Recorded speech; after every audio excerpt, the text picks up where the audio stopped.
अश्विनी वैष्णव को अपने पद पर बने रहने की कोई नैतिकता नहीं है।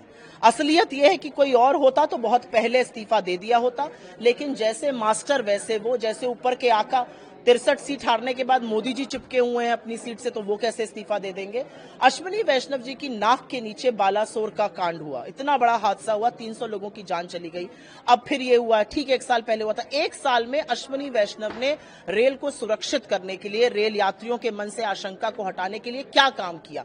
आज सवाल इस बात का। अश्विनी वैष्णव जी रेल मंत्री नहीं, रील मंत्री हैं, लगातार रीलें बनाते हैं। मेरा उनसे कहना है, टेसू मत बहाइएगा इस बार रेल को सुरक्षित करने का काम करिए। एक कवच का जुमला पहनाया गया, ये सब क्या बातें करते हैं ये लोग। पहले आप लोगों ने लोकसभा में अपने सदस्यों की संख्या बढ़ाई 2019 के मुकाबले 24 में, अब मुखर वक्ताओं की संख्या बढ़ाने के लिए आगे बढ़ रहे हैं, जिसमें प्रियंका जी का नाम है वायनाड से। सिर्फ मुखर वक्ता नहीं है, बहुत प्रखर नेता है, उनके नेतृत्व का लोग लोहा मानते हैं। मेरा अपना मानना है कि जिस सदन में राहुल गांधी को नहीं कंट्रोल कर पा रही थी भाजपा, उसमें अब प्रियंका जी होंगी, उसमें इंडिया गठबंधन के तमाम प्रबल नेता होंगे। क्या होगा हाल भारतीय जनता पार्टी का, मुझे तो ये सोच के रोमांच आता है।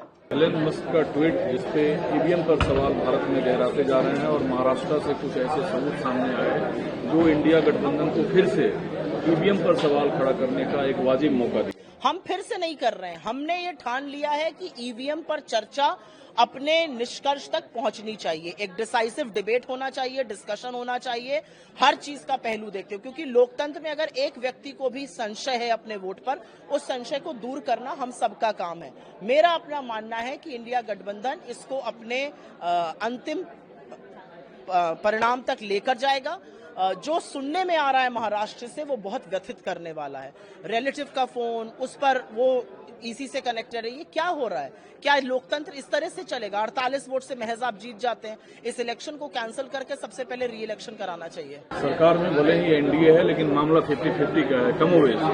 लेकिन 24 से सदन चलना है, स्पीकर और डिप्टी स्पीकर से अब भी पर्दा नहीं उठा है। इतना पर्दादारी क्यों है? मामला 50-50 का नहीं है, मामला हमारे पक्ष में है। वो तो बैसाखी पर चल रहे हैं, वो बैसाखियां बवाल मचा रही हैं। टीडीसीपी से लेकर जेडीयू रोज सरकार को लताड़ रही है, आरएसएस लताड़ रहा है, राजभर जी कह रहे हैं इन्हीं की वजह से चुनाव हार गए। तो मामला इनके पक्ष में नहीं है, 50-50 नहीं है। पलड़ा हमारा भारी है। देखिए कौन कब किधर चला जाए इनको पता ही नहीं है। मेरा अपना मानना है कि हमारे जो चुने हुए सांसद हैं, हमारे सदन की नेता जो हैं सोनिया जी और खरगे जी, इसका जरूर अच्छा एक निष्कर्ष आएंगे, निर्णय लेंगे।